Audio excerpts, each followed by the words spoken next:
रहीम अस्सलाम वालेकुम नाज़रीन, आप यूट्यूब चैनल देख रहे हैं। मैं इमरान खान हूँ। इससे पहले कि मैं वीलॉग शुरू करूँ, आज मेरी एक बात की तस्दीक कर दी मेरी खबर की 3.5 साल के बाद मरियम नवाज़ ने। और मैंने 3.5 साल पहले एक खबर दी थी और उसकी तस्दीक नहीं हो रही थी। बहुत सारे लोगों ने कहा कि शायद ये खबर दुरुस्त नहीं है, लेकिन आज 3.5 साल के बाद तस्दीक हुई। मैंने बताया था कि मरियम नवाज़ जब नैब की हिरासत में थी तो इन्होंने अपने पास एक टेलीफोन छुपा कर रखा हुआ था जो उन्हें कुछ पुलिस वालियों ने दिया था।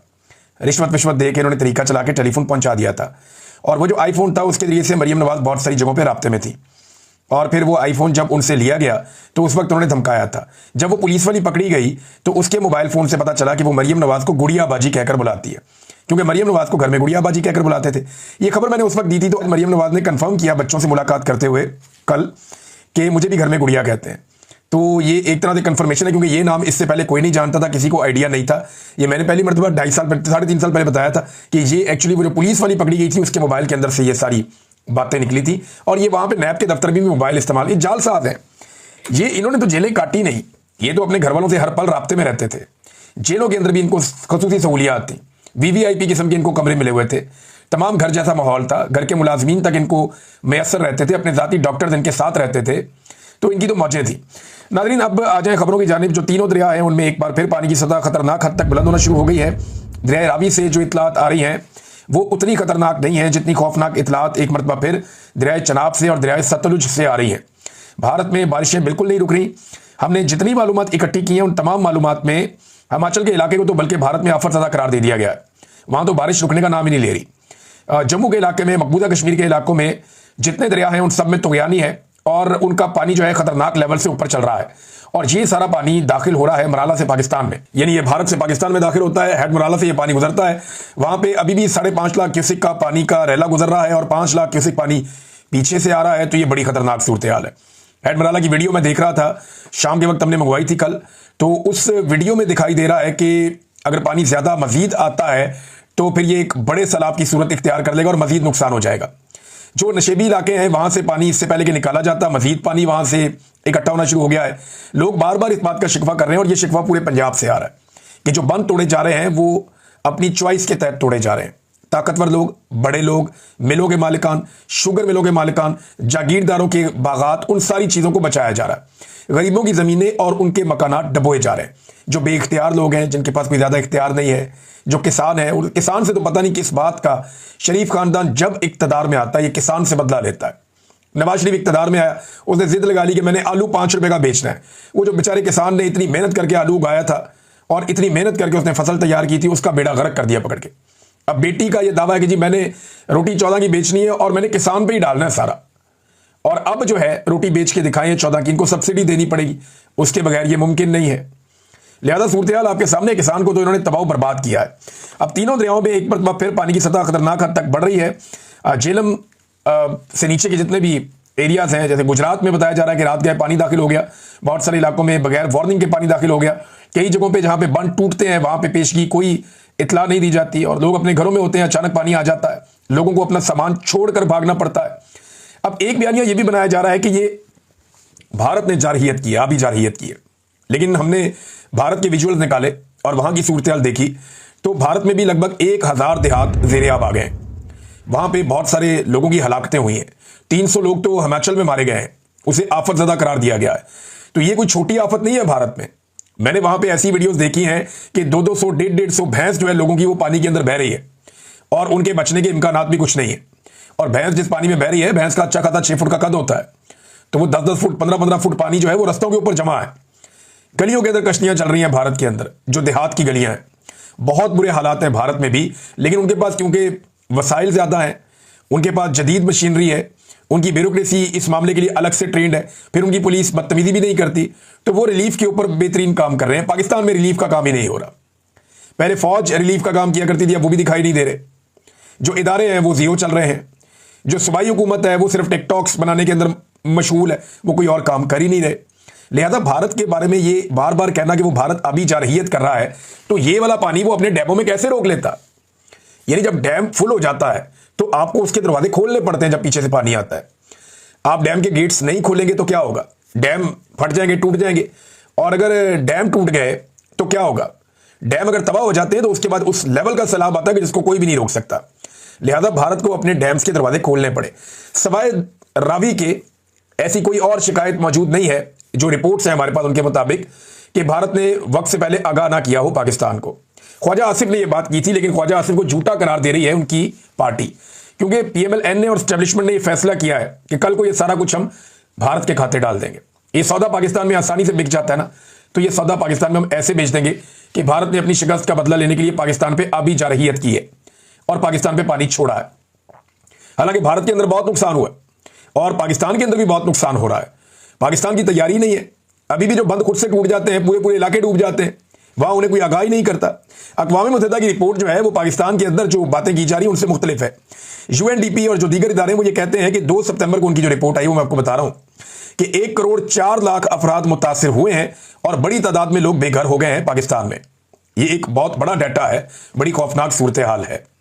लेकिन पाकिस्तान की एस्टेब्लिशमेंट ने, हुकूमत ने फैसला किया ये भारत के खाते में डालना। ख्वाजा आसिफ ने कहा कि नहीं, इसको भारत की आबी जारहियत नहीं कहा जा सकता। वज़ीर दिफा है, वो जानते हैं कि इंफॉर्मेशन आ रही है भारत से। हाँ, वो आपका दोस्त तो नहीं है कि आपको उस तरह बताया जैसे दोस्तों को बताया जाता है, लेकिन हिफ्ज़े बात मुकद्दम अपनी जिम्मेदारी वो पूरी कर रहा है। और देखिए, ये सैटेलाइट का दौर है, ये दौर है सोशल मीडिया का। इस पे भारत अगर आपको इंफॉर्मेशन नहीं भी देता तो आपको ज्यादातर चीजों की इंफॉर्मेशन पहले से रहती है। हाँ, ये जरूर है कि जब वो अपने गेट्स खोलता है डैम्स के, तो वो पाकिस्तान को आगाह करता है, और जब वो नहीं आगाह करता तो वहां पर आपका शिकवा बनता है। ये दुरुस्त बात है।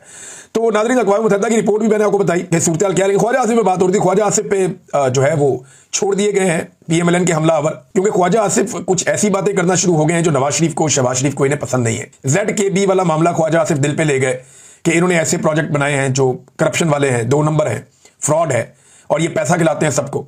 तो नवाज शरीफ खुद उसकी तारीफें करते रहे हैं।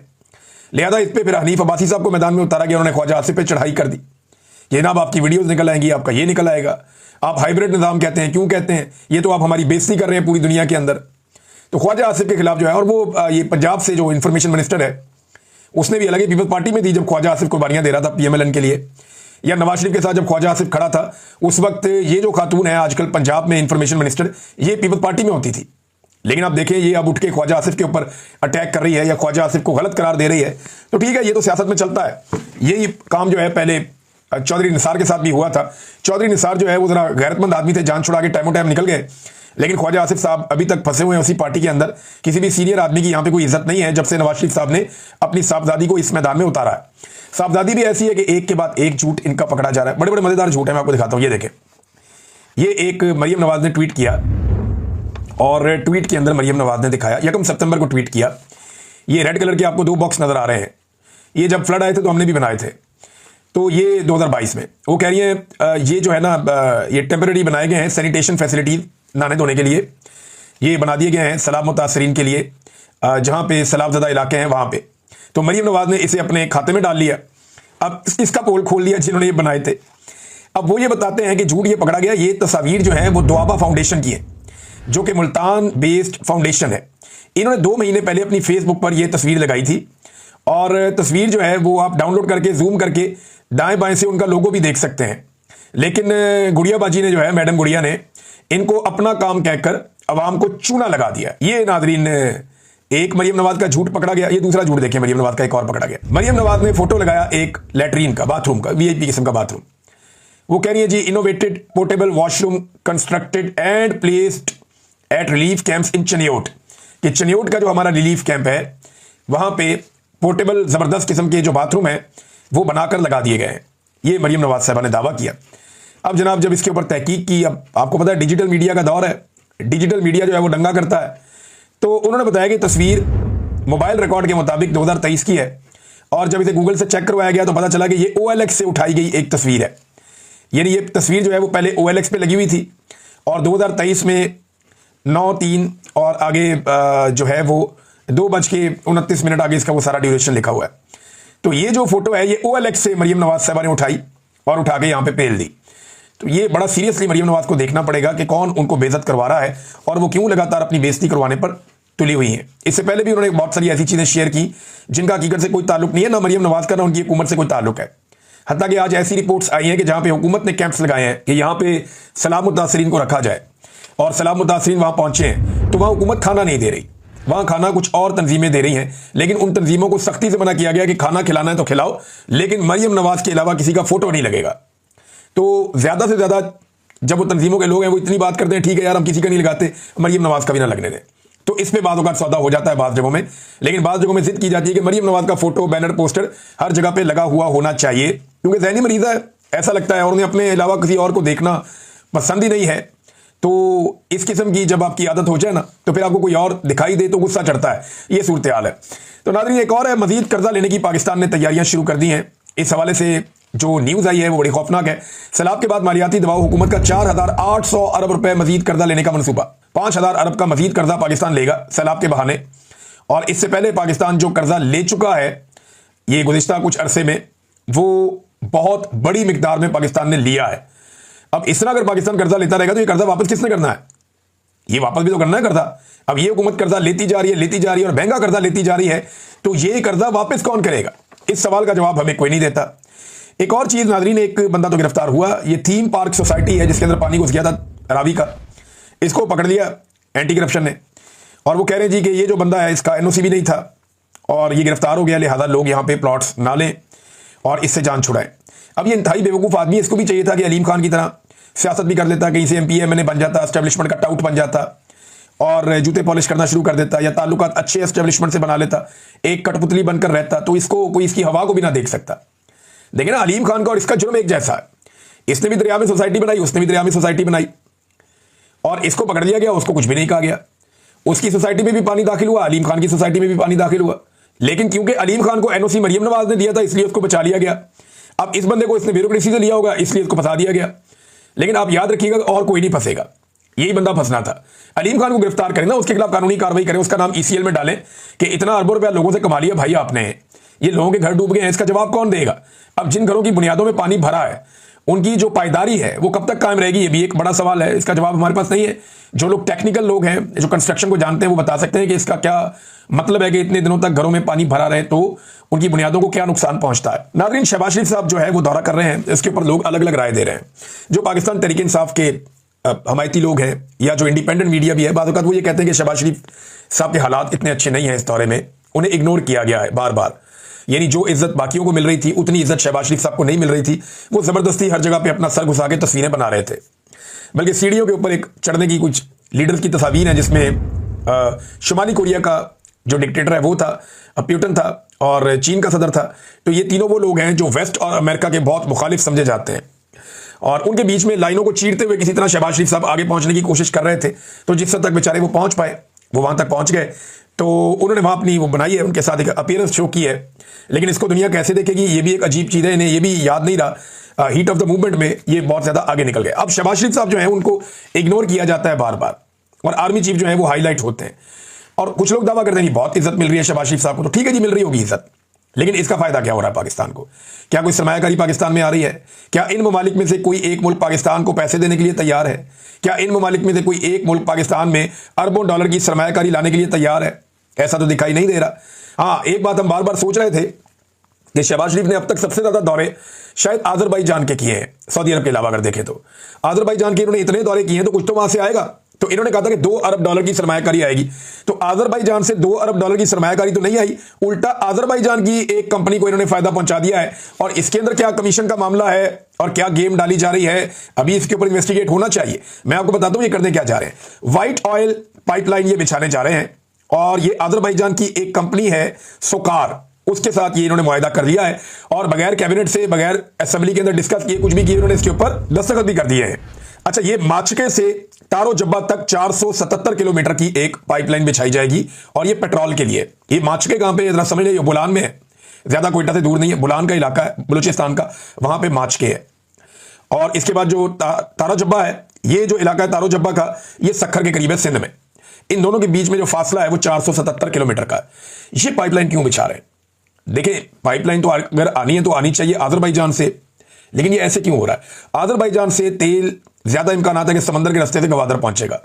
गवादर से ये उस तेल को डालेंगे एक टैंकर में और उसको लेकर आएंगे माचके में, यहां से उसको पाइपलाइन में डालेंगे और निकालेंगे सक्कर के करीब तारो जब्बा से, और वहां से दोबारा टैंकर्स में डालेंगे और फिर जहां इन्होंने लेकर जाना है, ये ऐसे करेंगे। रिफाइनरीज बीच में भी होंगी।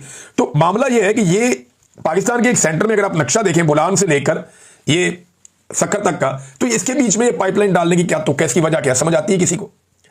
अच्छा, ये पाइपलाइन अगर डालेंगे तो इस पाइपलाइन के बाद इनको और डालनी पड़ेगी। अब इसके तबाह होने के भी इम्कान आते हैं, वहां पे दहशतगर्दी के बड़े वाकयात हो रहे हैं। तो ये पाइपलाइन डाल के एक्चुअली हासिल क्या करना चाहते हैं, ये पाइपलाइन का मुआहदा बड़ा खौफनाक है। इसका मुआहदा जो किया जा रहा है वो किया जा रहा है बिल्कुल आईपीपी के तर्ज पे, और वो भी डॉलर्स में, कि अजरबैजान की कंपनी आके यहां पे ये पाइपलाइन डाल देगी, 300 मिलियन डॉलर्स यहां पे लगा लेगी, और जब यहां पे पाइपलाइन डल जाएगी तो उसके अंदर से तेल गुजरे, उसके अंदर से तेल ना गुजरे, आपको पाइपलाइन के पैसे देने पड़ेंगे। यानी जैसे कि आईपीपी में मुआहदा था ना कि चाहे आप बिजली बनाएं चाहे आप बिजली ना बनाएं, आपको हम बिल अदा करेंगे, आपको हम पैसा देंगे अरबों रुपया, और डॉलर रेट के हिसाब से देंगे। यही मुआहदा शहबाज शरीफ ने किया इस पाइपलाइन में कि चाहे इसमें से तेल गुजरे चाहे इसमें से तेल ना गुजरे, हम आपको इस पाइपलाइन का किराया मुहैया करेंगे हर महीने के हिसाब से या हर दिन के हिसाब से डॉलरों के रेट पे। ये है वो 2 नंबरी जो पाकिस्तान के साथ माजी में की गई, और यही 2 नंबरी पाकिस्तान के साथ अब भी की जा रही है। वजारत खजाना ने भी मना किया, तवानाई की वजारत ने भी मना किया, बैन अवी तौर पर भी सबने कहा ये पागलपन है, लेकिन इन्होंने कर लिया। अब पता नहीं इनका क्या ताल्लुक है इल्हाम अलीयव साहब से, जो अजरबैजान के सदर हैं। ये उनको जा जाके जपियां डालते हैं, उनके साथ मिलकर इन्होंने मुआहदा कर लिया है। ये पता करना पड़ेगा कि ये सोकार नाम की कंपनी है, ये किसकी है और उसके पीछे कौन है। देखिए, दुनिया पाइपलाइन डालती है, बड़ी बड़ी लंबी पाइपलाइन डालती है। यानी आइकॉन एक रूस की पाइपलाइन है, दुनिया की सबसे लंबी है, 4857 किलोमीटर है। ये साइबेरिया से लेकर बैरुल काइल तक जाती है। उन्होंने अफ्रीका तक अपनी पाइपलाइन डाली हुई है। चीन के अंदर 2 बड़ी लंबी पाइपलाइन है, west east 1 and west east 2, बहुत लंबी पाइपलाइन, दुनिया की दूसरी सबसे लंबी लाइन है ये। लेकिन वो डालते हैं पाइपलाइंस और उनको इस्तेमाल करते हैं, और वो उनके मुल्क डालते हैं। ये कंपनी को बुला रहे हैं, उससे कह रहे हैं पाइपलाइन डाल दें, तेल हम इसमें डालें या ना डालें, हम पाइपलाइन का पैसा आपको देते रहेंगे, बिजली आप बनाएं या ना बनाएं, हम बिजली का बिल आपको देते रहेंगे कैपेसिटी पेमेंट की मद में। ये इस तरह की गेम इन्होंने दोबारा पाकिस्तान के साथ डाल दी बदकिस्मती से, और ये डकैती दिन दहाड़े पड़ी है, लेकिन कोई मानेगा ही नहीं। कौन इसके ऊपर तवज्जो देगा? एस्टेब्लिशमेंट का हाथ उनके सर के ऊपर है, और उनके अपनी सारी उंगलियां घी में और सर कढ़ाई में, मौजें लगी हुई हैं सरकार की। कोई इन्हें पूछने वाला नहीं है, एक के बाद एक 2 नंबर मंसूबा ये लेकर आ रहे हैं पाकिस्तान में। नाज़रीन, एक और चैनल बड़ा मजेदार सामने आया, और इसका नाम है जी ओशियन न्यूज।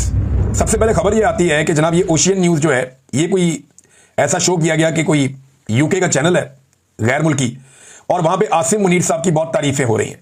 जब इस चैनल के ऊपर आसिम मुनीर साहब की बहुत ज्यादा तारीफें हुई तो फिर इस चैनल को इन्वेस्टिगेट किया गया और देखा गया ये चैनल एक्चुअली है क्या। तो पता चला जनाब कि इस चैनल के YouTube के ऊपर सिर्फ 122 सब्सक्राइबर हैं। अगर आप YouTube पे इसको चेक करें तो ये चैनल पाकिस्तान लिखा हुआ है इसके ऊपर कि ये पाकिस्तान से बना है, अंदाजा करें आप। और इसके अलावा जो इसका ट्विटर है, या जिसको एक्स बोलते हैं, उसके अंदर जो पुरानी ट्वीट्स है सारी वो सारी उर्दू में है। और ज्यादा लोग ये कह रहे हैं कि कोई पाकिस्तान तहरीक इंसाफ का बंदा गिरफ्तार हुआ था या काबू आया था, उसका अकाउंट छीन लिया गया था, उसके अंदर फॉलोअर ज्यादा थे, वो अकाउंट जो है पीछे से डिलीट जितना हो गया, बाकी उठा के ओशियन न्यूज के खाते में डाल दिया गया, और अब उसकी तरफ से वहां पे खबरें डाली जाती हैं। लेकिन जब पीछे जाते हैं आप, चंद महीने चंद साल पीछे आप जाते हैं, तो वहां पे सारी ट्वीट्स इमरान खान से रिलेटेड है और उर्दू के अंदर है। तो ये बरतानवी चैनल उर्दू में ट्वीट्स करता है, हैरत की बात है। फिर उसके अलावा इनका जो यूट्यूब के ऊपर ओशियन न्यूज लाइव का एक चैनल है, उसके अंदर 188 सब्सक्राइबर है, 103 वीडियोस इन्होंने डाली हुई है गुज़िश्ता लंबे अरसे में। और जो इनके व्यूज हैं वो कितने, 14 व्यूज, 84 व्यूज, 6 व्यूज, 15 व्यूज। मेरी समझ से बाहर है कि पाकिस्तान की एस्टेब्लिशमेंट इतना पैसा क्यों खर्च कर रही है, इतना सारा कुछ क्यों कर रही है, और ये सारा कुछ करके उनको हासिल क्या हो रहा है। पाकिस्तानी हर चीज जान चुके हैं। अब सिर्फ एक काम आप कर सकते हैं कि पाकिस्तानियों से माफी मांगे, आइंदा के लिए तौबा करें।